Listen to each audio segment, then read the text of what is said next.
안녕하세요. 꿈책방입니다.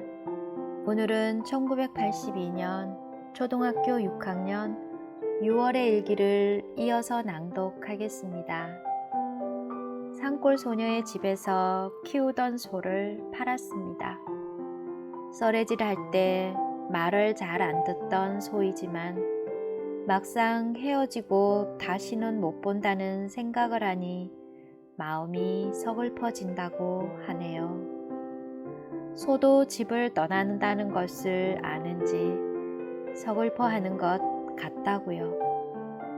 커다란 소의 선한 눈이 떠오르니 가슴이 뭉클합니다. 그럼 산골 소녀의 이야기 들어보실까요? 1982년 6월 16일 수요일 맑음. 제목 청소 시간. 교실을 청소하는 아이들, 선생님께 인사도 하기 전에 빗자루를 꺼내 들고 인사한다. 교무실을 청소하는 아이들 또한 걸레를 들고 인사한다. 왜냐하면 늦게 가지러 가면 없거나 옳은 빗자루나 옳은 걸레가 없기 때문이다. 그렇지만 다 열심히 하는 아이도 없다. 물론 하는 아이가 있는가 하면 놀고 있는 아이도 있다. 나는 자료실 청소이다. 가면 청소는 곁들여 보지도 않고 악기를 만진다거나 만화, 동화책을 읽는다. 빗자루 걸레를 지는 아이들은 처음에는 청소를 한다고 지었을 거다. 우린 자료실 안에서도 담당 구역이 있다. 12명 중 오늘은 누구나 다 한 사람 같았다. 나도 그때 청소는 곁들여 보기는커녕 걸레도 아니 곁들여 보고 나의 발전을 썼다. 지난번에 내 담당 구역을 깨끗이 해두었지만 오랫동안 안 해서 지금쯤 먼지가 뽀얄 것이다. 다음부터는 깨끗이 해놓고 시간 있으면 내가 하고 싶은 일을 해야겠다. 오늘 같은 날이면 교실 청소 당번 아이들이 보면 매우 부끄럽기 그지없다. 모자를 샀다. 영자는 며칠 전에 샀다. 집에 오니 진규가 전에 교모를 쓰고 다니며 못쓰게 만들어버려 처음엔 속이 굉장히 상했다. 그러나 화낸들 무슨 소용이 있을까 하고 화내지 않았다. 1982년 6월 17일 목요일 맑음. 제목 전화. 6월 8일 날 우리 동네에도 전화가 들어왔다. 그날 기뻤다. 어떻게 생겼는지 궁금하기 짝이 없었다. 물론 다이얼을 눌리는 거, 돌리는 것을 다 보았고 전화도 걸어 보았으나 궁금했다. 그래서 발걸음을 재촉하여 걸었다. 집에 와보니 크기는 보통 전화기보다 더 작았고 벽에 걸어둔다. 우리 동네 모두 다 있다고 하셨다. 난 실망했다. 마음대로 걸지도 못한다. 전화기를 들면 당장 그만의 집이 나온다. 어디 전하고 싶은 말이 있어도 그만의 집에 부탁해야 한다. 그만의 집에서는 교환 역할을 한다. 간첩이나 화제일 때나 사용한다. 이 집과 저 집에서 통화하는 것을 누구네 집에서나 들을 수 있다. 구름 속의 동무. 맑고 드높은 하늘 사이 포근한 구름. 포근한 구름 보면 하얀 구름 속에 친구 이야기가 은은히 퍼져온다. 아름다운 구름 속의 친구가 어린다. 한 조각의 얇은 솜이 되어 날아서 구름 속의 동무 만나봤으면. 1982년 6월 18일 금요일 맑음. 제목 4교시로 마치고. 4교시째 자연이었다. 중성과 산성을 썩고 중성과 염기성을 썩는 실험을 다 마치고 선생님께서 책가방을 챙기라고 하셨다. 시간표에는 4교시가 아니라 5교시다. 가정 방문을 애향단별로 다닌다고 하셨다. 난 태평 무심했다. 엄중섭 선생님께서 안 오실 거라고 생각했기 때문이다. 이영숙이가 아침에 미술 준비를 안 해왔다고 해서 물감을 빌려주라고 했다. 아까웠지만 약속대로 갔고 순남이네 집에서 기다리다가 주었다. 그리고 내 도시락을 순남이 점심 먹을 때 올려놓고 먹었는데 학교에서 점심 도시락을 먹을 때는 빨리 먹는다고 먹고 나면 배가 아팠는데 푹 안심하고 먹으니 밥맛이 꿀맛이었다. 앵두도 따먹고 실컷 놀다가 식용유 기름을 사러 연세점에 갔다. 권현순 선생님을 만났다. 현동 1위 담당이신 모양이다. 권현순 선생님께서도 매우 상냥하시고 인자하신 분이었다. 이젠 우리 학교 선생님 모두가 인자하신 분이라는 것을 알았다. 이영숙이가 학교에서 나올 적에 같이 집에 왔다. 그런데 웬일인가 큰일 났다. 엄중섭 선생님께서 뜻밖에도 방문 오셨다가 이미 집에 내려가셨다. 정말 미안해서 몸둘 바를 몰랐다. 일부러 피한 것 같았다. 가정 방문으로 오신 선생님은 처음이다. 정말 죄송하기 그지없었다. 오시는 줄이라도 알았으면 빨리 왔는데 후회해도 지나간 일은 소용이 없다. 1982년 6월 19일 토요일 맑음. 제목 순남이와 같이. 시간을 마치고 화랑총회가 열렸다. 그러나 순남, 정희, 선자, 해순, 나는 화랑총회에 나가지 않고 자료실 복도에서 일기 쓰고 나의 발전을 쓰고 수군수군 속삭였다. 벌써 지난주부터 뽕나무 열매가 익으면 순남이를 우리 집에 데리고 온다고 벼랐다. 오늘은 우리 집에 가는 날이다. 순남이네 집에 가서 난 내 도시락 먹고 순남이도 점심을 먹고 우리 집에 갔다. 그런데 오늘 실망한 것이 있다. 신자가 욕을 많이 안 쓰는 줄 알았는데 믿음이 산산조각 났다. 선생님께서 바뀐 교모를 금자에게 주셨다.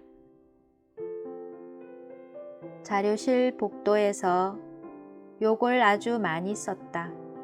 순남이와 같이 집에 갔다. 먼저 숙제를 하였다. 저녁 늦게서야 밭에서 엄마와 아버지께서 오셨다. 오는데 매우 피곤한지 저녁밥도 먹기 전에 꾸벅꾸벅 둘 다 잠을 억지로 참았는데 밥 먹고 영숙이 필려가 놀러와 언제 잠이 왔나 하고 재밌게 놀았다. 순남이가 미용 체조 선생님이 되고 서로 따라하고 또 영숙이에게 중학교 이야기도 들었다. 듣는데 정신이 없어 필려와 순남이는 잠을 자고 영숙이와 난 제일 늦게 잠을 잤다. 영숙이가 지난번에 빌려주었던 물감과 물통을 갖고 왔다. 붓은 잊고 안 가져왔다. 1982년 6월 20일 일요일 흐림. 제목 순남이가 걱정이 되다. 아침에 일어나니 필려는 말도 없이 저희 집에 가버리고 영숙이는 동생 영란이가 데리러 와서 눈도 덜 뜬 눈으로 벌떡 일어나 뛰어갔다. 필려는 후라시를 안 가져갔고 영숙이는 양말을 안 가져갔다. 아침밥을 먹고 순남이와 동생들은 함께 뽕나무 밭에 주전자와 그릇을 갖고 갔다. 오디가 작년에 비하면 3분의 1 정도밖에 안 열린 택이었다. 어제 명숙이네 식구가 위 밭에서 따먹었고 아이들이 많이 따서 없는 중에 더 없었다. 순남이가 갖고 온 비닐봉지에 딴 것을 넣고 실컷 먹었다. 그래서 오전에는 잘 보냈지만 오후에는 순남이가 내 말을 조금도 듣지 않고 가버렸다. 혼자 가느라면 매우 무섭다. 그것을 생각하니 조금도 마음이 편하지 않았다. 매일 다니는 나도 혼자 갈 수 없다. 하기야 많이 말렸다. 순남이가 간 이유는 여기에 있을 거다. 제 말은 오늘 간다고 집에서 말해서 가야 하고 할머니가 보고 싶어서이고 또 미안스럽다고 말했으나 진규가 좋아서 순남이에게 버릇없이 굴었다. 자기 동생이 있다면 이해할 수 있지만 동생도 없는데 진규가 못살게 굴어서였고 밥도 보리밥, 반찬도 입에 안 맞았을 거다. 장날이어서 다른 날보다는 덜하지만 소낙비가 몇 방울 떨어져 몹시 걱정이 됐다. 간다 했으나 안 갈 줄 알았는데 정말로 가고 나니 화가 나서 조심해 가란 말도 못하고 눈물이 나오려고 하고 화가 났다. 그보다도 순남이에게 좋은 인상은 못 남겨주더라도 언짢은 인상을 주었을까봐 두려웠다. 1982년 6월 21일 월요일 맑음. 제목 제비 한 마리. 앞마당 빨랫줄 위에 외로이 앉아있는 한 마리 제비. 이쪽 저쪽 살핀다. 이 꼴을 보던 아가의 웃음소리에 포르르 제비 놀다가 날아간 빨랫줄은 말없이 흔들흔들. 그 제비 다시 날아와 놀아주길 바란다. 신경질 나는 하루였다. 배영수 선생님께 편지를 썼다. 친구도 가족도 선생님도 모두 기찬을 따름이다. 친구도 나쁘고 선생님도 나쁘지만 우리의 엄마는 누가 뭐라고 하여도 좋은 분이다. 동생 영자는 아침도 아니 먹고 아프다고 하여 학교에 가지 못하였다. 영자도 이미 4번째나 결석했다. 순남이는 어제 명숙이를 데리고 갔다고 한다. 그래서 무섭지는 않았을 것이지만 비를 흠뻑 맞았다고 한다. 학교에 가도 재미가 없어져 버렸다. 용구함이 전에는 통인데 이젠 바구니라고 한다. 800원인데 엄마가 안 사줄 것 같은 표정을 지으셨다. 오늘 담배 자금이 나왔으므로 조르면 사줄 것 같았다. 1982년 6월 22일 화요일 맑음. 제목 비. 텔레비전 뉴스에는 우리나라에 거의 비가 얼만큼씩 왔다고 하는데 이곳 산골짜기에는 비가 오지 않았다. 동네 사람들은 하늘 쳐다보고 비만 기다리고 곡식들은 억지로 자라고 있건만 담배가 이미 꽃이 피었다. 담배가 키가 조그맣고 밑에 잎이 이미 누렇게 되어 버렸으니 밭 주인은 애써 가꾸어 놓은 담배가 잘 안 되니 간장이 다 녹는 것 같다. 옆에서 보는 나까지도 안타까울 따름이다. 비 때문에 재미있는 일도 일어났다. 어제 우산을 집에 갖고 왔다. 벌써 4일 전에 비가 올 것 같아서 우산을 학교에 두고 매일 잊고 집에 못 가져왔던 것이다. 우산을 가방에 끼워 집으로 가다니깐 이재석이가 우산을 갖고 다녀서 비가 안 온다고 말했다. 또 집에 다가왔을 때 앞집에 있는 복년이네 아버지가 똑같은 말을 하고는 우산을 갖고 다니지 말라고 했다. 별. 서산에 해 기울면 살며시 얼굴 내민다. 온 산을 넘어 어딜 갈까?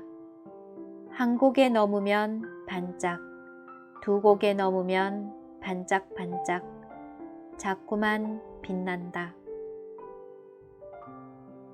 1982년 6월 23일 수요일 맑음. 제목 자리 바꾸기. 4교시째였다. 선생님께서 책상 걸상을 자기에 맞게 바꾼다고 하셨다. 키가 아주 많이 차가 나는 옆자끼리는 자리를 바꾸었다.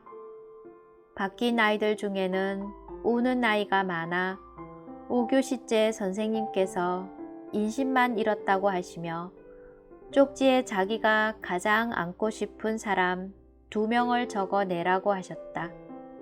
하나만 적어도 안 되고 둘 다 안고 싶어야만 바꿔주셨다. 난 첫째 이선희를 썼다.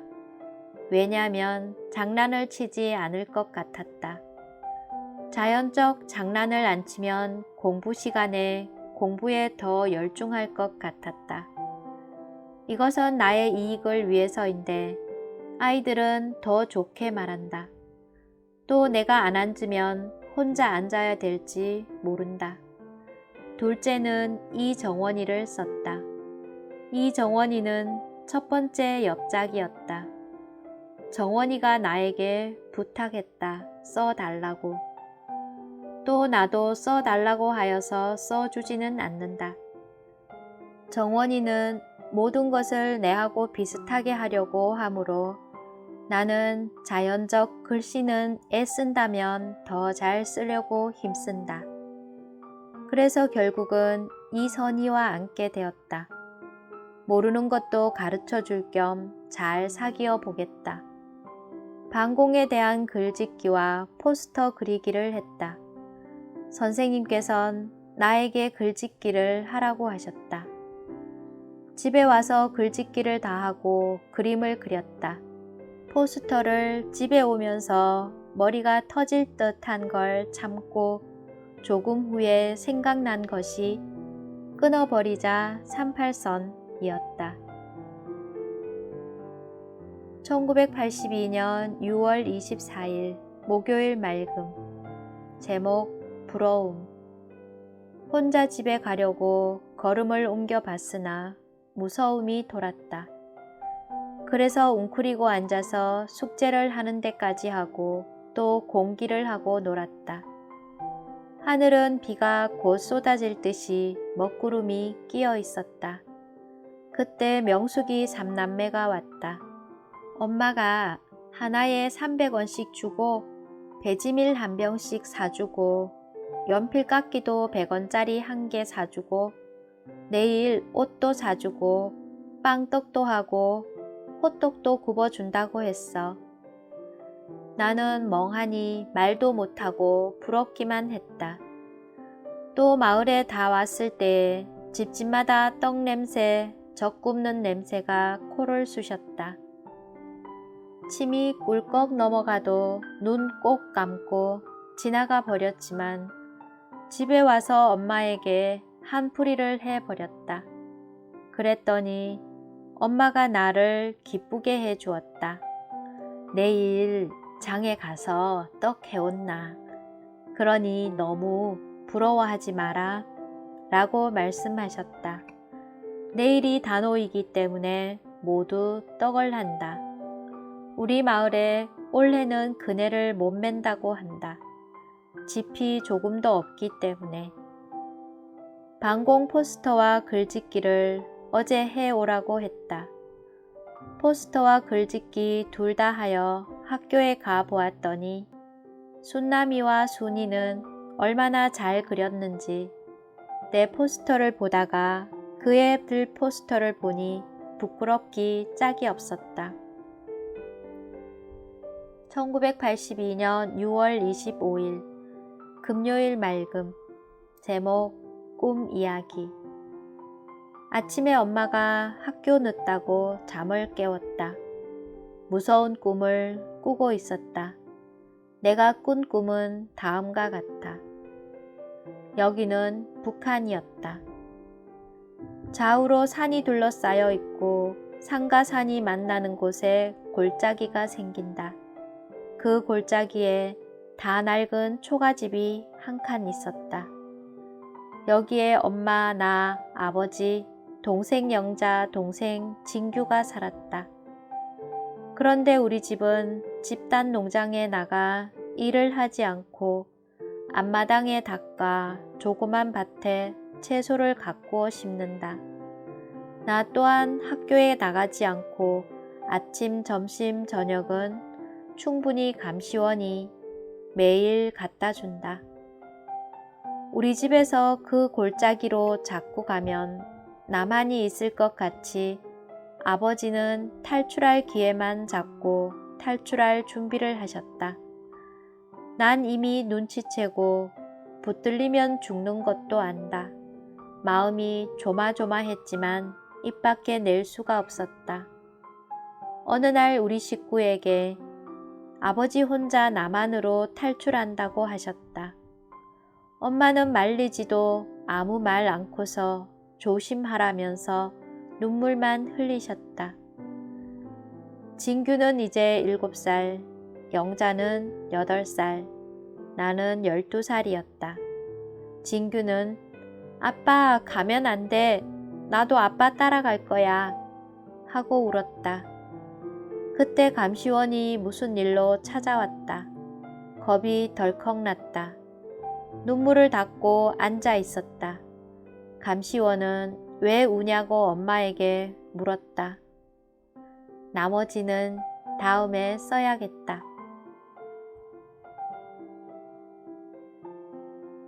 1982년 6월 26일 토요일 맑음. 제목 꿈 이야기.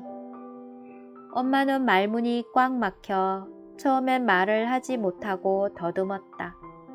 그때 우리 식구 모두가 처음에 목석 같았고 조마조마했다.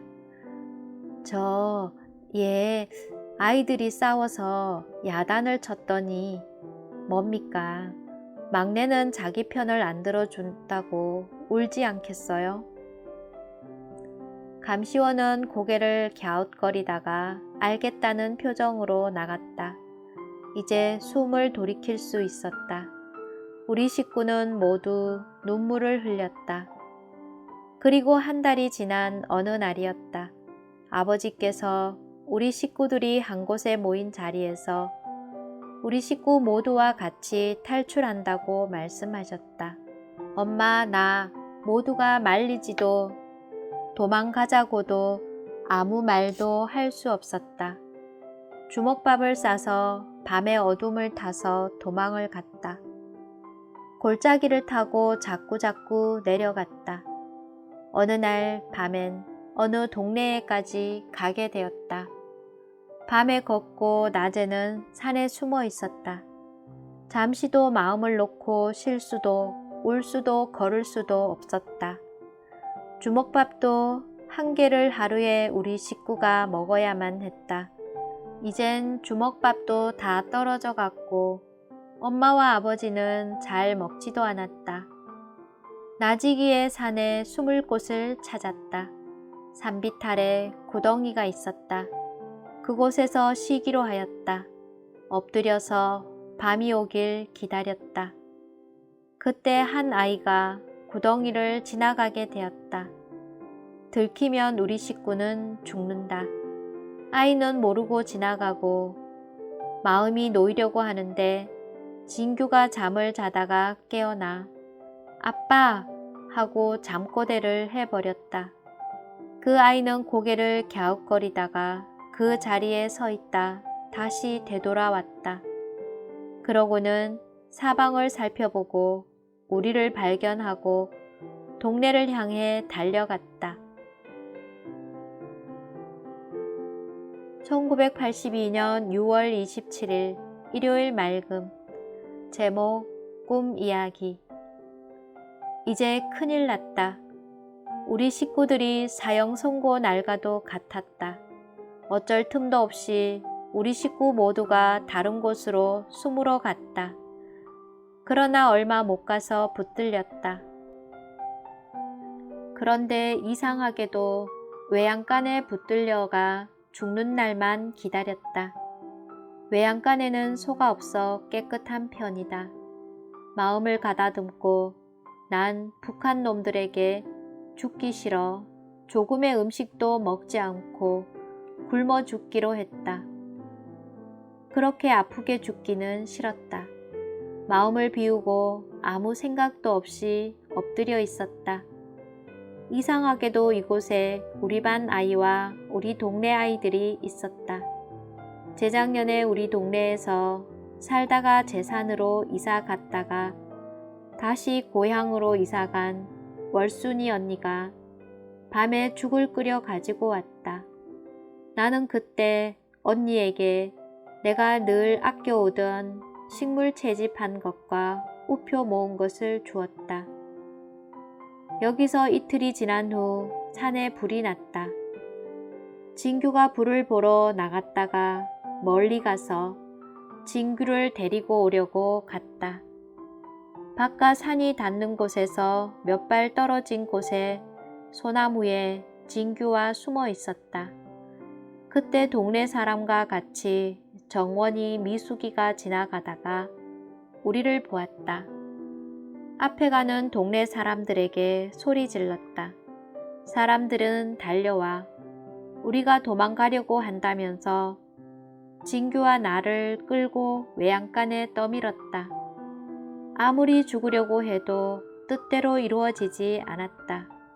아버지께서는 여길 빠져나갈 생각만 했다. 우리를 죽이려고 공산당에게 보낸 몇 사람이 손에 거름대를 쥐고 우리를 죽이러 왔다. 마지막은 다음에 써야겠다. 1982년 6월 28일 월요일 맑음. 제목 나흘을 연속한 마지막 꿈 이야기.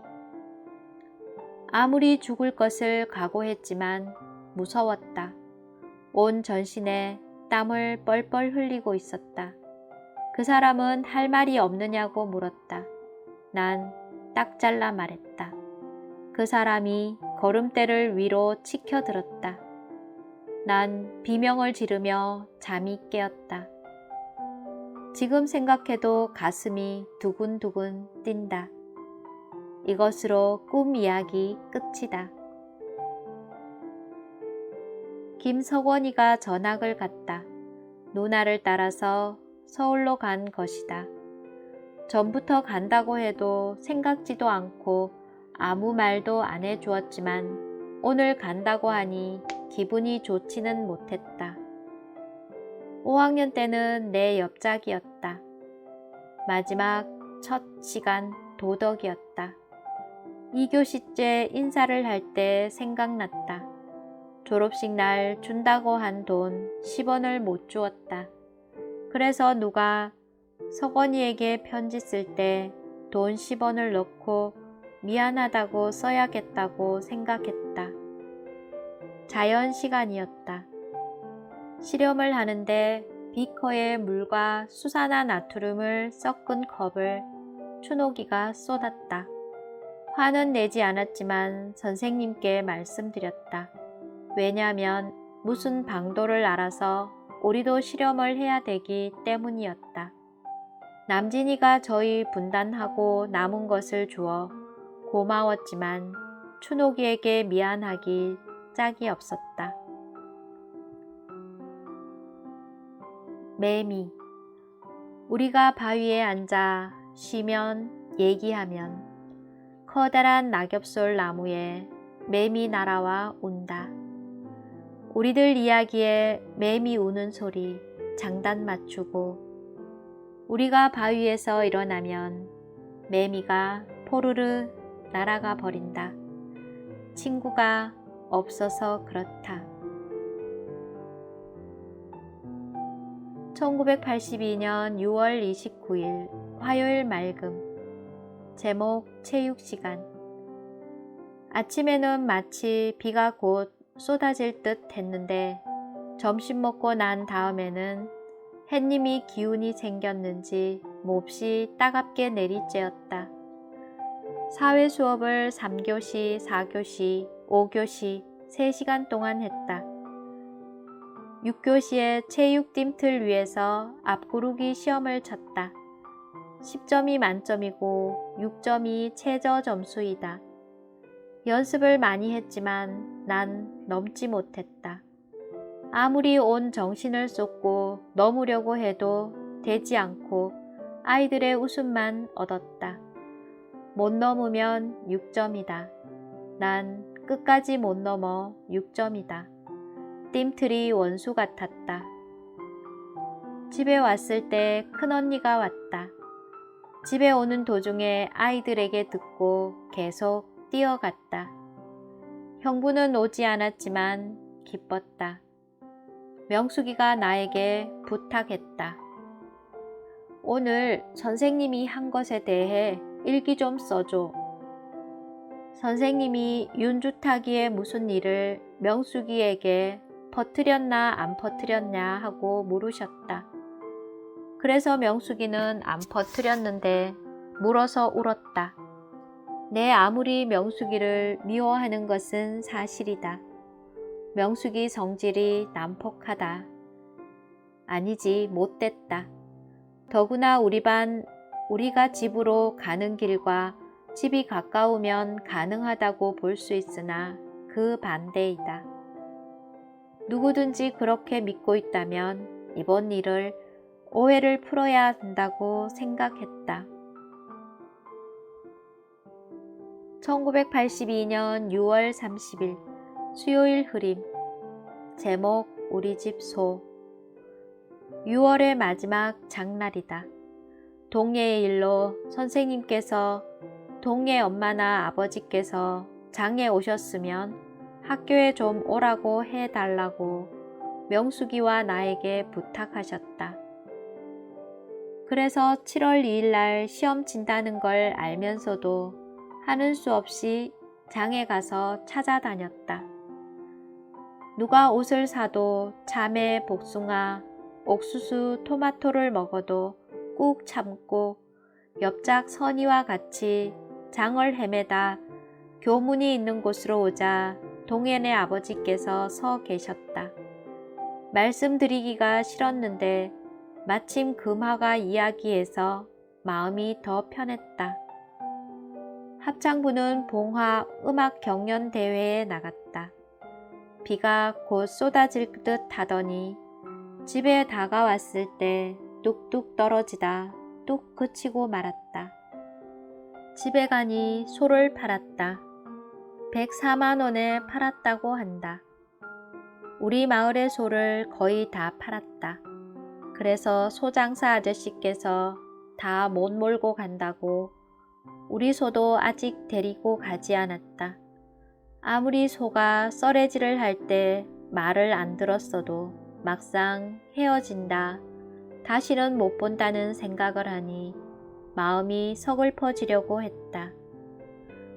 소는 장터에서 사와 오랫동안 길러 팔아야 하고 다시 소는 다른 집에 가고 이래다가 늙으면 소장에 실려 가야 한다. 소는 슬퍼하는 것 같았다. 오늘은 여기까지입니다. 감사합니다. 사랑합니다. 축복합니다.